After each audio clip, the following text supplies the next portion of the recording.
यहाँ टाइम ही सब कुछ है। यहाँ अगर आपको कोई चीज खरीदनी है तो आपको उस चीज के बदले अपनी जिंदगी का कुछ टाइम देना पड़ेगा, तब जाकर आप उस चीज को खरीद पाएंगे। लेकिन इस दुनिया में एक अच्छी जिंदगी गुजारने के लिए आपके पास टाइम का होना भी जरूरी है, क्योंकि यहाँ जब किसी इंसान की एज 25 साल तक पहुंच जाती है तो उस इंसान के हाथ पर एक साल का टाइम स्टार्ट हो जाता है। जिस पल काउंटडाउन 0 हुआ उसी पल वह इंसान खत्म। अमीरों के पास इतना टाइम था कि वह 1000 साल की जिंदगी भी जी सकते थे। अमीरों ने खुद के लिए एक अलग दुनिया बना ली थी, जहां वो लोग एक सुकून भरी जिंदगी गुजार रहे थे। लेकिन वहीं दूसरी तरफ गेटो सिटी में रहने वाले गरीब लोग दिन रात मेहनत करके खुद के लिए टाइम कमाते थे, नहीं तो उनकी जिंदगी खत्म हो जाएगी। इन्हीं गरीबों की बस्ती में विल नाम का एक लड़का रहता था, जिसकी घड़ी में सिर्फ 23 घंटे ही बचे थे। विल अपनी मॉम के साथ रहता था। अब क्योंकि 25 साल के बाद उम्र रुक जाती है, इसीलिए उसकी माँ 50 साल की होकर भी बहुत जवान दिख रही थी। आज विल की माँ का 50वां जन्मदिन था। विल अपनी मॉम का बर्थडे सेलिब्रेट करने के लिए पिछली रात ओवर टाइम करके एक शैंपेन की बोतल लाया था। यह देखकर विल की मॉम बहुत खुश हो जाती है और वो विल से कहती है कि मैं अपने पोतों को देखना चाहती हूँ, तुम किसी लड़की को डेट क्यों नहीं करते? जिस पर विल जवाब देता है कि इन सब चीजों के लिए टाइम किसके पास है। विल की मॉम ने उससे कहा कि इलेक्ट्रिसिटी बिल और बैंक से लिया हुआ लोन कल की डेट तक मुझे क्लियर करना होगा, नहीं तो हमें फाइन पड़ सकता है। इसीलिए अब मैं जा रही हूँ और कल रात तक सभी बिल्स और बैंक के लोन्स जमा करवा कर वापस आऊंगी।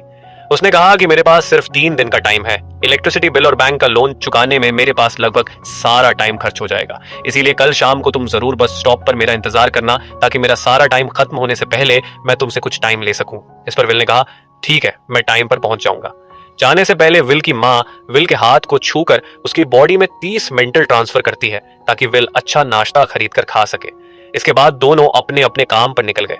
रास्ते में विल के पास एक छोटी बच्ची आती है। वो विल को एक कैप्सूल देकर विल से उसका थोड़ा सा टाइम मांगती है। विल मुस्कुराते हुए उस छोटी बच्ची को कैप्सूल में अपनी जिंदगी का 5 मिनट का टाइम दे देता है और वह चली जाती है। यहाँ हमें पता चलता है कि ये लोग अपने टाइम को एक कैप्सूल में स्टोर भी कर सकते हैं, जिससे ये लोग कभी भी यूज और ट्रांसफर कर सकते हैं। इसके बाद विल काम के लिए फैक्ट्री पहुंच जाता है। काम शुरू करने से पहले वह कॉफी लेने जाता है, लेकिन वहां वह देखता है कि हर एक चीज का दाम डबल हो गया है। जहां पहले कॉफी 2 मिनट की मिलती, अब उसका प्राइस डबल होकर 4 मिनट हो चुका है। यहाँ पर कभी भी किसी चीज का भी दाम बढ़ा दिया जाता है बिना किसी अनाउंसमेंट के। ये बात विल को बहुत बुरी लगती है। मजबूरी में विल ने भी कॉफी के लिए अपनी जिंदगी के 4 मिनट पे किए और काम पर लग गया। दिन भर के काम के बाद रात के वक्त विल अपने दोस्त के साथ एक बार में जाता है। विल का दोस्त एक नंबर का शराबी था। वह हर वक्त शराब के नशे में टली रहता। विल का दोस्त विल को इशारे में बताता है कि वह आदमी सबको फ्री में दारू पिला रहा है और उसके पास बहुत ज्यादा टाइम है। यह सुनकर विल ने जब उस आदमी की तरफ देखा तो उसे चारों तरफ से लड़कियों ने घेरा हुआ था। विल की जब उस आदमी की घड़ी पर नजर गई तो उस आदमी के पास 116 साल का टाइम था। यह देखकर विल समझ जाता है कि यह आदमी ग्रीनेज सिटी से है, क्योंकि गेटो सिटी में लोगों के पास ज्यादा से ज्यादा 2 दिन का टाइम होता है। विल उस आदमी के पास आया और उसे वार्न करने लगा कि यहाँ पर तुम्हें नहीं होना चाहिए था। यहाँ चोरों का खतरा है, ये लोग तुम्हें मारकर तुम्हारा टाइम चुरा लेंगे, इसलिए जल्दी से यहाँ से निकल जाओ। लेकिन वह आदमी विल की बातों को सीरियस नहीं लेता और उसे इग्नोर करके ड्रिंक करने लग जाता है। तभी उस बार में फोर्टिस नाम का एक गैंगस्टर अपने ग्रुप के साथ आया, जिसे देखकर सारे लोग बाहर निकल भागे। दरअसल ये शहर के सबसे बड़े गुंडे हैं जो लोगों से जबरदस्ती टाइम चुराते हैं। विल का दोस्त विल को पकड़कर जाने लगा, लेकिन विल ने जाने से इनकार कर दिया और वहां एक कोने में छिपकर सब कुछ देखने लगा। फोर्टिस उस अमीर आदमी से उसका सारा टाइम लूटने आया था। फोर्टिस उस अमीर आदमी को चैलेंज करता है कि चलो पंजा लड़ाते हैं और जो हारेगा वह अपना सारा टाइम जीतने वाले को दे देगा। यह टाइम फाइट आर्म रेसलिंग की तरह थी, जिसमें 2 लोगों को एक दूसरे की कलाई पकड़नी होती थी। जिस भी इंसान की कलाई नीचे होती थी उसका टाइम घटने लगता था और वह टाइम उस आदमी के हाथ में ट्रांसफर होने लगता था जिसकी कलाई ऊपर होती थी। इस तरह जीतने वाला इंसान सारा टाइम उस दूसरे आदमी से अपनी बॉडी में स्टोर करके उसे मार देता। फोर्टिस उस आदमी से कहता है, क्या तुम इसके लिए तैयार हो? इस पर उस अमीर आदमी ने कहा कि मैंने बहुत ज्यादा ड्रिंक की हुई है, इसलिए मुझे कुछ टाइम चाहिए, उसके बाद मैं तुम्हारे चैलेंज के लिए तैयार हूं। फोर्टिस कहता है कि ठीक है, यह तुम्हारी आखिरी ख्वाहिश है, जाओ मैं तुम्हें तैयार होने के लिए कुछ मिनट देता हूं। फोर्टिस उसके साथ अपना एक आदमी भी भेज देता है ताकि यह भाग ना सके। वह अमीर आदमी बाथरूम में आकर बहुत ज्यादा उल्टियां करने लग जाता है, क्योंकि उसे काफी चढ़ गई थी। इसलिए अगर वह इस हालत में फोर्टिस से पंजा लड़ता तो इस अमीर आदमी का हारना कंफर्म था। तभी विल वहां पर आ जाता है। वह फोर्टिस के आदमी को मारकर उस अमीर आदमी को अपने साथ उस जगह से बाहर निकाल लेता है और उसे फोर्टिस से बचाकर एक सेफ जगह पर ले आया। विल ने उस अमीर आदमी से कहा कि मैंने तुमसे कहा भी कि तुम्हारी जान को खतरा है, तुम जानबूझकर अपना टाइम क्यों बर्बाद कर रहे हो? वो आदमी विल को अपना नाम हेनरी बताता है और वो विल से पूछता है कि तुम्हारी उम्र कितनी है। विल ने बताया 28 साल। हेनरी ने कहा, मेरी उम्र 105 साल है और अब मैं जिंदगी से थक चुका हूं। मैंने अपनी लाइफ में हर एक चीज का मजा लिया है और अब मुझे जिंदगी की जरूरत नहीं है। मैं जीना नहीं चाहता। यह सुनकर विल ने हैरानी से पूछा, आखिर तुम कहना क्या चाहते हो? इस पर हेनरी ने कहा, लगता है तुम अब तक हकीकत से अनजान हो। क्या तुमने कभी सोचा है कि इस दुनिया में अलग अलग टाइम जोन्स क्यों बनाए गए हैं? आखिर क्यों तुम्हारे टाइम जोन गेट में किसी वक्त चीजों के दाम और टैक्स बढ़ा दिए जाते हैं? दरअसल महंगाई जानबूझकर बढ़ा दी जाती है ताकि गरीब लोग मरते रहें और उनकी मौत का फायदा ग्रीनविच टाइम जोन के अमीर लोगों को होता रहे। असल में यह सारा सिस्टम उन्हीं का बनाया हुआ है। जरा सोचो, वहां ग्रीनविच टाइम जोन में लोगों के पास जीने के लिए हजारों साल है, लेकिन यहाँ गेटों में तुम लोग हर रोज जीने के लिए मेहनत मजदूरी करते हो। ऐसा इसलिए है क्योंकि उन्होंने तुम्हें यह करने के लिए मजबूर किया है। वो लोग तुम लोगों को ज्यादा टाइम देना ही नहीं चाहते ताकि तुम लोग मजबूरी में उनके लिए काम करते रहो। वो लोग महंगाई बढ़ाकर तुम्हें ज्यादा से ज्यादा टाइम खर्च करने पर मजबूर करते हैं ताकि तुम्हारे टाइम से वो हमेशा की जिंदगी जी सके। उन्होंने अपनी जिंदगी का हर एक दिन गरीबों की मौत से इकट्ठा किया है और मैं ऐसी जिंदगी बिल्कुल भी नहीं जीना चाहता जो किसी गरीब मजबूर इंसान की मौत से मिली हो। यह सब सुनकर विल समझ गया कि हेनरी बहुत ही नेक दिल इंसान है। हेनरी ने विल से आगे पूछा, अगर तुम्हारे पास मेरे जितना टाइम होता तो तुम क्या करते? विल ने मुस्कुराकर कहा कि सबसे पहले मैं बार बार टाइम को देखना छोड़ देता, क्योंकि उस वक्त भी विल के पास सिर्फ 18 घंटे होते हैं। वह सोने से पहले, सोने के बाद, खाना खाते टाइम हर वक्त अपनी घड़ी देखता रहता है, क्योंकि मुझे डर लगता है कि कहीं मेरा टाइम खत्म ना हो जाए और मैं मर ना जाऊं। विल कहता है कि मेरी मॉम घर संभालने के लिए बहुत ज्यादा मेहनत करती है। अगर मेरे पास तुम्हारी तरह इतना ज्यादा टाइम होता तो मैं अपनी मॉम के लिए ग्रीनविच सिटी में एक अच्छा घर खरीदता और हम दोनों वहां पर खुशी से जिंदगी गुजारते। इसके बाद विल ने हेनरी से कहा, आज रात हमें यहीं रुकना होगा, सुबह तक खतरा टल जाएगा, तब तुम वापस अपने घर लौट जाना। इसके बाद ये दोनों सो जाते हैं। सुबह उठकर हेनरी देखता है कि विल अभी भी सो रहा है। वो विल के पास आता है और उसके पास जितना भी टाइम होता है वो सारा का सारा विल को ट्रांसफर कर देता है और अपने पास कुछ ही मिनट बचाकर एक ब्रिज के ऊपर जाकर बैठ जाता है। विल जब नींद से जागा तो उसने देखा कि हेनरी वहां से जा चुका है। तभी हमेशा की तरह नींद से जागने के बाद विल ने अपनी घड़ी में नजर डाली। विल की घड़ी में 116 साल ऐड हो चुके थे। यह देखकर उसकी आंखें खुली की खुली रह गई। उसे लगा कि वह अभी भी नींद में है और सपना देख रहा है। इसी दौरान विल की नजर विंडो पर पड़ी जिस पर लिखा था, मेरा टाइम बर्बाद मत करना। वह समझ जाता है कि हेनरी ने मुझे अपना सारा समय दे दिया है। तभी विल ने हेनरी को दूर एक ब्रिज के किनारे पर बैठे देखा। विल जल्दी से हेनरी की तरफ भागा, लेकिन अब बहुत देर हो चुकी थी क्योंकि हेनरी के पास अब बस कुछ ही सेकंड्स बचे थे और थोड़ी देर बाद वह एक झटके से मरकर ब्रिज से नीचे पानी में गिर गया। विल को हेनरी की मौत का बहुत ज्यादा दुख होता है। अब विल के पास 116 साल की जिंदगी थी और वह समझ जाता है कि अगर मैं यहाँ पर रहा तो लोग समझेंगे कि हेनरी को इसी ने मारा है। विल जल्दी से अपने दोस्त के पास जाता है। विल का दोस्त विल के हाथ में इतना सारा टाइम देखकर शौक रह जाता है, जिस बाद विल ने अपने दोस्त को दोस्ती की खातिर 10 साल का टाइम दिया। यह देखकर विल का दोस्त उसका दिल से शुक्रिया अदा करता है।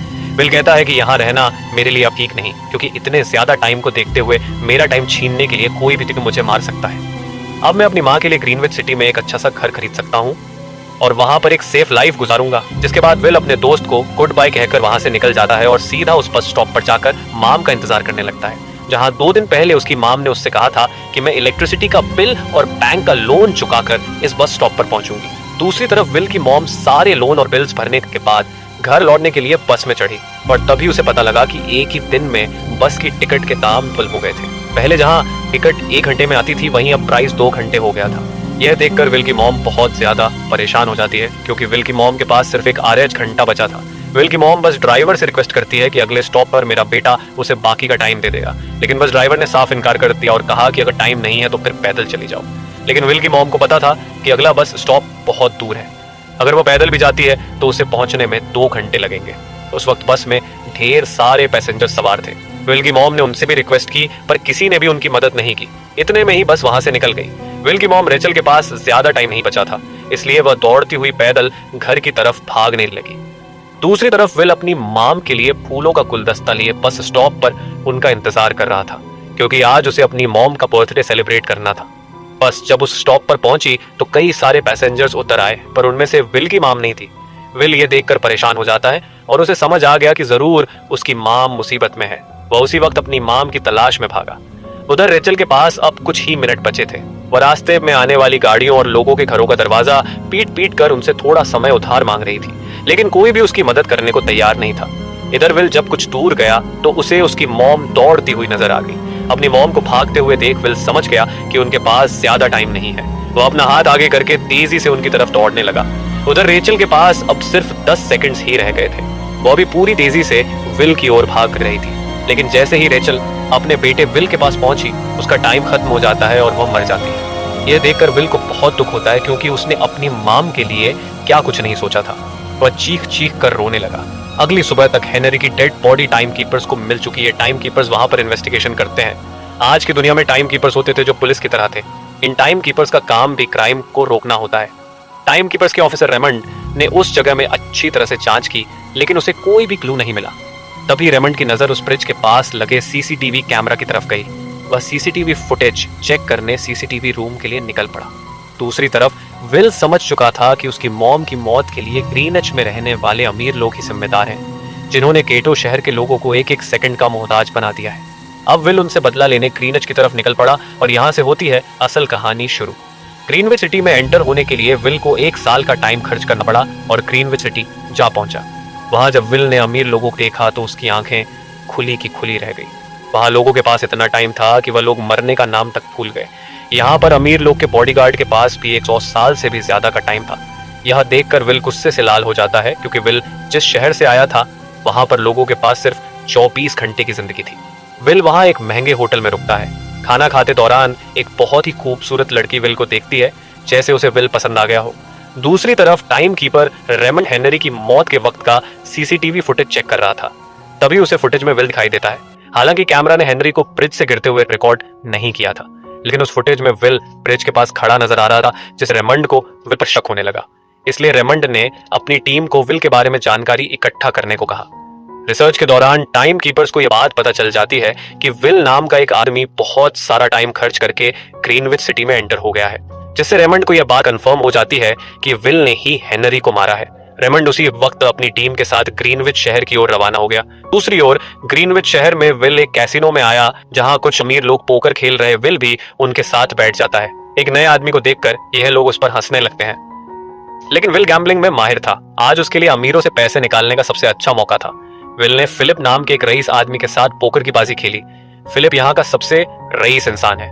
उसके पास खुद का एक टाइम बैंक है जो लोगों को लोन पर टाइम देता है। फिलिप के साथ उसकी डॉटर भी बैठी होती है। ये वही लड़की है जो कुछ देर पहले विल को गौर से देख रही थी। गेम जब शुरू हो जाती है तब विल अपनी लाइफ का सारा टाइम दांव पर लगा देता है और अपनी माइंड के बदौलत वह फिलिप से 1100 साल जीत जाता है। यह देखकर फिलिप की बेटी सिल्विया विल से काफी ज्यादा इंप्रेस हो जाती है। उसने विल को कल रात अपने घर पार्टी पर इनवाइट किया। फिर अगली शाम विल एक नई नवेली कार खरीदकर फिलिप की पार्टी में जा पहुंचा। वहीं पार्टी के दौरान विल और सिल्विया डांस करने लगते हैं और सिल्विया मन ही मन विल को दिल दे बैठी। वह अपने दिल की बात विल से करने ही वाली थी कि तभी टाइम कीपर रेमंड अपनी टीम के साथ वहां पहुंचता है और विल को पकड़ लेते हैं। विल को खूनी समझकर सिल्विया भी उससे नाराज हो गई। रेमंड ने सबसे पहले विल का सारा टाइम उससे छीनकर सिर्फ 2 घंटे दिए। उसके बाद वो विल को हेनरी के खून के इल्जाम में गिरफ्तार करने लगा। रेमंड विल से पूछता है कि तुमने हेनरी को क्यों मारा। विल उसे कहता है कि मैंने उसे मारा नहीं था, बल्कि वह खुद जीना नहीं चाहता था, इसलिए उसने मुझे 116 साल दिए और बाद में उसने खुद की जान ली। लेकिन रेमंड विल की बात पर यकीन नहीं करता। विल समझ जाता है कि रेमंड मुझे हेनरी के झूठे केस में फंसाकर उम्र भर कैद के लिए मुझे जेल में डाल देगा। इसलिए वह मौका देखते ही रेमंड के आदमियों को मारकर खुद को आजाद कर लेता है और उनकी बंदूक लेकर सिल्विया को बंदी बना लिया। सिल्विया को ढाल बनाकर विल उसे साथ लेकर भाग निकला और रेमंड और उसके आदमियों को चकमा देता हुआ वापस केटो शहर आ पहुंचा। इस दौरान विल के पास टाइम काफी कम बचा था। उसने सिल्विया से कुछ टाइम उधार मांगा, लेकिन सिल्विया ने उसे 1 सेकंड भी देने से इनकार कर दिया, क्योंकि वह भी उसे हेनरी का खूनी समझ रही थी। इसलिए वह और तेजी से केटो शहर की तरफ कार दौड़ाता है ताकि वहां पहुंचकर किसी से टाइम उधार ले सके। जल्दबाजी में उसका ध्यान आगे सड़क पर बिछी कंटीली तारों पर नहीं पड़ता, जिससे टकराते ही विल की कार ब्रिज से नीचे गिर जाती है। इस एक्सीडेंट में विल और सिल्विया बेहोश हो गए। असल में रास्ते में वह कांटे फोर्टिस और उसकी गैंग ने बिछाए। फोर्टिस ने देखा कि सिल्विया के पास 10 साल का टाइम था। वह सिल्विया का सारा टाइम चुराकर वहां से निकल जाते हैं। इतने में ही विल और सिल्विया को होश आया। सिल्विया ने जब अपने हाथ की तरफ देखा तो वह परेशान हुई, क्योंकि उसके पास सिर्फ 30 मिनट ही बचे थे और विल के पास भी कुछ मिनट ही बचे थे। इसके बाद विल सिल्विया को लेकर जल्दी से अपने दोस्त के घर जाता है, जिसे उसने 10 साल दिए थे। जब उसके दोस्त की वाइफ ने दरवाजा खोला और उसने विल को देखा तो उसने विल से नाराजगी जताते हुए कहा, तुम्हारे दिए हुए 10 साल ने मेरे हस्बैंड की जान ले ली। उसने सारा टाइम शराब में उड़ा दिया जिससे उसकी मौत हुई। यह सुनकर विल मायूस हो गया, लेकिन अब इन दोनों के पास भी ज्यादा टाइम नहीं था। अगर ये दोनों जल्दी से कुछ नहीं करते तो इनकी भी मौत पक्की थी। तभी विल ने सिल्विया के कानों में ईयरिंग देखी जो हीरे की थी। उसे बेचकर विल और सिल्विया को 2 दिन का टाइम मिल गया। इसके बाद विल सिल्विया को लेकर फोन बूथ पर आया। उसने सिल्विया के पिता फिलिप को कॉल किया और बताया कि उसकी बेटी अब तक सही सलामत है। उस वक्त रेमंड भी फिलिप के पास ही मौजूद था और विल को भी पता था कि रेमंड भी वहां मौजूद है। विल ने सिल्विया को छोड़ने के बदले 10,000 साल का टाइम मांगा और वह 10,000 साल टाइम बैंक के जरिए गरीब लोगों में बांटने को कहा और कल सुबह तक का टाइम दिया। हालांकि फिलिप के लिए यह रकम कुछ भी नहीं थी, पर फिलिप किसी भी कीमत पर गरीबों को टाइम नहीं देना चाहता था। इधर विल सिल्विया को अपने घर ले आया, जहां पर दोनों सुबह होने का इंतजार कर रहे थे। इसी दौरान सिल्विया ने विल से पूछा कि उसकी फैमिली कहां है। इस पर विल ने बताया कि पिछली रात ही टाइम ना होने की वजह से मेरी मां की डेथ हुई। यह सुनकर सिल्विया को बहुत बुरा लगता है और उसे एहसास होता है कि यहाँ गरीब लोग हर पल मौत के में जीते हैं। उन्हें एक दिन का टाइम कमाने में कितनी मेहनत करनी पड़ती है। अगली सुबह बैंक खुलते ही विल और सिल्विया खिड़की से बैंक पर नजर रखने लगे, लेकिन बैंक ने गरीबों में टाइम नहीं बांटा। सिल्विया यह देखकर बहुत मायूस हो गई कि टाइम के आगे उसके पिता के लिए अपनी बेटी की भी कोई कीमत नहीं थी। अब सिल्विया को समझ आ गया कि उसके पिता सिर्फ बिजनेसमैन नहीं है, बल्कि वह इस सिस्टम के हेड है। वह गरीब लोगों की मौत से अपनी जिंदगी के साल जमा करते हैं। सिल्विया को यूं मायूस देखकर विल ने उसे वापस घर भेजने का फैसला किया। वो उसे फोन बूथ पर ले आया और अपने पिता को कॉल करके अपने लिए मदद बुलाने को कहा। इस दौरान विल सिल्विया को वेपन भी दे देता है ताकि वह खुद की हिफाजत कर सके। इधर सिल्विया फोन पर अपने पिता से बात कर रही थी कि तभी टाइम कीपर रेमंड चुपके से वहां आ पहुंचा और विल पर गन तान दी। रेमंड विल पर गोली चलाने ही वाला था कि तभी सिल्विया ने रेमंड को देख लिया और घबराहट में रेमंड पर गोली चला दी। यह देख विल घबराकर रेमंड के पास आया। हालांकि वो गोली रेमंड के हाथ को छूकर निकल गई थी। रेमंड के हाथ से बहुत खून निकल रहा था। विल ने रेमंड की घड़ी देखी। रेमंड के पास सिर्फ 2 घंटे बचे थे। दरअसल टाइम कीपर्स को भी सैलरी के तौर पर हर रोज 1 दिन का ही टाइम मिलता था। विल समझ गया कि जब तक रेमंड के पास उसके टीम वाले पहुंचेंगे तब तक रेमंड का ज्यादा खून बहने की वजह से उसकी मौत हो गई होगी। इसलिए विल रेमंड को 2 घंटे का टाइम देते हुए रेमंड की कार को लेकर वहां से निकल गया। रेमंड को गोली मारकर अब सिल्विया भी क्राइम लिस्ट में आ चुकी थी। हालांकि विल ने सिल्विया से कहा कि वो अभी इन सब से निकल सकती है, लेकिन ग्रीनिच में सिल्विया की जिंदगी पिंजरे में कैद पंछी की तरह थी। उसके पिता फिलिप ने उस पर बहुत सारी पाबंदियां लगा दी थी, पर यहाँ आकर उसे आजादी का एहसास हो रहा था, क्योंकि यहाँ वो अपनी मर्जी की मालिक थी और सिल्विया समझ जाती है कि यहाँ पर लोगों के साथ गलत हो रहा है। अब वह भी गरीबों को उनका हक दिलाने में विल के साथ थी। विल और सिल्विया ने मिलकर अमीरों को लूटना शुरू कर दिया। सिल्विया, जो कि ग्रीनिच सिटी के चप्पे चप्पे से वाकिफ थी, इसलिए इन दोनों ने प्लान बनाया कि वो ग्रीनिच सिटी में बैंक से टाइम कैप्सूल चुराएंगे और उनको गरीबों में बांट देंगे। सिल्विया ने सबसे पहले अपने पिता फिलिप के कई सारे बैंक्स में डाका डाला, क्योंकि फिलिप ने गरीबों की मौत से वह सारा टाइम इकट्ठा किया था।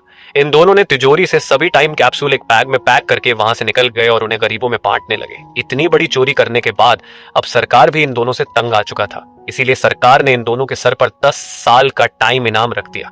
यह खबर सुनते ही गैंगस्टर फोर्टिस अब इन दोनों को कुत्ते की तरह ढूंढने लगा, लेकिन विल और सिल्विया हर रोज अपना ठिकाना बदलते रहते थे, जिससे वह किसी के हाथ नहीं आते थे। ये दोनों एक होटल में छुपे हुए थे। इनके पास टाइम की कमी तो थी नहीं, इसलिए उन्होंने पूरे होटल को ही बुक कर लिया था। फोर्टिस इन दोनों की तलाश में उस होटल के बाहर आ पहुंचा। वहां उसने कुछ लोगों को पकड़कर उनसे विल और सिल्विया के बारे में पूछने लगा, लेकिन उन लोगों पर विल और सिल्विया के बहुत एहसानात थे, इसलिए यह लोग मरने के लिए तो तैयार थे, पर विल और सिल्विया का ठिकाना बताने के लिए तैयार नहीं थे। लेकिन जब फोर्टिस ने उन लोगों पर बहुत ज्यादा जोर जबरदस्ती की तो उनमें से एक बंदा मौत के डर से फोर्टिस को उस होटल के बारे में बता देता है जहां विल और सिल्विया छुपे हुए थे, जिसके बाद फोर्टिस फौरन अपनी गैंग के साथ वहां पर पहुंच जाता है और इन दोनों को पकड़ लेता है। अब विल और सिल्विया का उनसे बच पाना नामुमकिन था। फोर्टिस ने विल को एक टेबल पर बैठा दिया और उसे टाइम फाइट के लिए चैलेंज किया। विल समझ गया कि अगर मैंने चैलेंज से इनकार किया तो फोर्टिस के गैंग वाले लोग मुझे मार देंगे, इसलिए क्यों ना आज इसके साथ पंजा आजमाया जाए। फोर्टिस और विल ने एक दूसरे की कलाई पकड़ ली और मौत का खेल शुरू हुआ। फोर्टिस माहिर खिलाड़ी था। उसने शुरुआत में ही विल का हाथ नीचे कर दिया, जिससे विल का टाइम तेजी से फोर्टिस में ट्रांसफर होने लगा। लेकिन विल बिल्कुल जोर ही नहीं लगा रहा था, जैसे कि वह जानबूझकर हार रहा हो। पर जैसे ही विल के पास अपनी लाइफ के 3 से 4 सेकंड बचे, तभी विल ने अपनी पावर दिखाई और एक झटके से फोर्टिस का हाथ नीचे कर दिया। फोर्टिस की आंखें खुली की खुली रह गई। वह पूरा जोर लगाकर अपना हाथ ऊपर करने की कोशिश कर रहा था, लेकिन विल की ताकत के आगे वह ढीला पड़ चुका था। यह देख फोर्टिस के आदमियों का ध्यान फोर्टिस की घड़ी पर अटक गया। अब उनका बॉस मरने वाला था। इतने में ही मौका पाकर विल ने अपने जूते से गन निकाली और पलक झपकते ही फोर्टिस के सारे आदमियों को शूट कर दिया, क्योंकि अगर वह ऐसा नहीं करता तो वह लोग उसे मार देते। इसी के साथ फोर्टिस का टाइम 0 हो गया और वह भी मारा गया। विल और सिल्विया जल्दी से वहां से भाग निकले। इसी दौरान उन्होंने देखा कि अमीरों ने सारा खेल पलट दिया था। विल और सिल्विया ने गरीबों में जितना भी टाइम बांटा था उसकी वैल्यू अब कुछ भी नहीं रही थी, क्योंकि अमीरों ने महंगाई के दर को कई गुना बढ़ा दिया था। यह देख विल हारा हुआ महसूस करने लगा और उसे लगा कि मैं कभी भी इन गरीबों को उनका हक नहीं दिला सकूंगा। उसने सिल्विया से कहा कि अब सब खत्म हो चुका है। अगर वह लोगों में 1000 साल भी बांट दें तो अमीर लोग महंगाई को और ज्यादा बढ़ा देंगे, जिससे लोगों की हालत कभी नहीं सुधर पाएगी। सिल्विया ने कहा कि कोई तो रास्ता होगा। इस पर विल ने कहा कि हमें लाखों साल चुराकर इन लोगों को देने होंगे, तब जाकर हम लोग महंगाई को कंट्रोल कर सकते हैं। हालांकि ये इतना आसान नहीं था, पर सिल्विया ने इसके लिए एक प्लान सोच रखा था। अगली ही सुबह जब फिलिप अपने बॉडीगार्ड्स के साथ ऑफिस पहुंचा, तभी सिल्विया वहां आई और उसने अपने पिता से कहा कि वह सरेंडर करना चाहती है। तब सारे गार्ड्स ने सिल्विया पर गन तान दी, लेकिन तभी वहां पीछे से गार्ड के बेस में छिपा विल वहां आ पहुंचा। उसने फिलिप के सर पर गन रखी और उसके जरिए लॉकर का दरवाजा खुलवाया। विल और सिल्विया ने फिलिप के लॉकर से एक टाइम कैप्सूल चुरा लिया, जिसमें 10 लाख साल का टाइम मौजूद था। इस टाइम कैप्सूल का एक एक साल गरीबों की ही मौत से आया था। विल और सिल्विया वह टाइम कैप्सूल लेकर भाग जाते हैं। इधर रेमंड को जब यह बात पता चली तो वह फौरन विल और सिल्विया के पीछे लग गया। जब रेमंड ने अपने हाथ पर घड़ी को देखा तो उसके पास 1 घंटे से भी कम टाइम बचा हुआ था। वह हेडक्वार्टर कॉल करके कहता है कि मुझे मेरी सैलरी कैप्सूल में भेज दो। मेरे पास टाइम कम है, लेकिन इससे पहले कि वह अपनी बॉडी में कैप्सूल से टाइम ट्रांसफर कर पाता, उसे विल की कार दिख जाती है और वह कैप्सूल से अपनी बॉडी में बिना टाइम ट्रांसफर किए उनके पीछे लग जाता है। क्योंकि अगर वह 10 लाख साल गरीबों को मिल जाते तो केटो टाइम जोन का हर एक इंसान अमर हो जाता और अमीरों का बनाया पूरा सिस्टम तहस नहस हो जाता। रेमंड ने विल और सिल्विया को पकड़ने के लिए अपनी पूरी जी जान लगा दी, लेकिन वह उन्हें रोक नहीं पाया। विल और सिल्विया रेमंड को चकमा देकर केटो शहर आ गए और वह टाइम कैप्सूल एक पक्षी के हाथों में सौंप दिया। उन्हें पता था कि रेमंड सीधा हमारे पीछे किटो शहर पहुंचेगा, इसलिए उन्होंने इस जगह को छोड़कर एक सुनसान जगह पर चले गए। उधर उन्होंने किटो शहर के लोगों में लाखों साल बांटकर उन्हें अमर कर दिया था, लेकिन खुद इन दोनों के पास बहुत ही कम टाइम बच जाता है। बदकिस्मती से उसी पल रेमंड ने उन्हें पकड़ लिया। रेमंड ने विल को धमकी देते हुए कहा, अगर तुम्हें अपनी जान प्यारी है तो चुराया हुआ सारा टाइम वापस कर दो। तब विल ने उसे अपनी घड़ी का समय दिखाया। विल और सिल्विया के पास कुछ ही मिनट बचे थे। विल ने रेमंड से कहा, कहीं तुम भूल तो नहीं गए? याद है जब तुम मरने वाले थे तो मैंने तुम्हें कुछ टाइम उधार दिया था। टाइम तो तुम्हें मुझे वापस करना चाहिए। यह सुनकर रेमंड को याद आया कि विल और सिल्विया को पकड़ने की जल्दी में उसने अपने टाइम पर ध्यान ही नहीं दिया। जब उसने अपनी घड़ी पर नजर डाली तो उसके पास सिर्फ 5 सेकंड ही बचे थे, जो देखते ही देखते 0 हो गए और रेमंड मारा गया।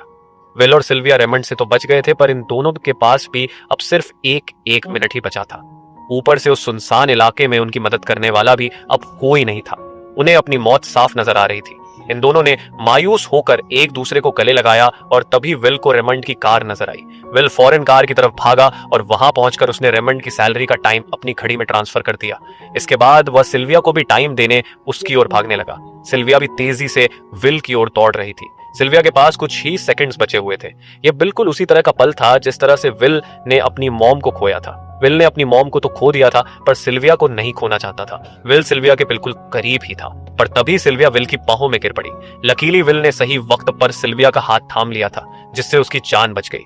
विल और सिल्विया की बदौलत अब डेटन शहर के सारे लोग अमर हो चुके थे। अब उन्हें एक घंटे कमाने के लिए फैक्ट्रीज में काम करने की जरूरत नहीं थी। वह सभी अपने सपनों को पूरा करने ग्रीनिच शहर की ओर निकल पड़े, जिससे अमीरों का बनाया सारा सिस्टम फेल हो गया। वहीं इसी के साथ यह कहानी खत्म हो जाती है।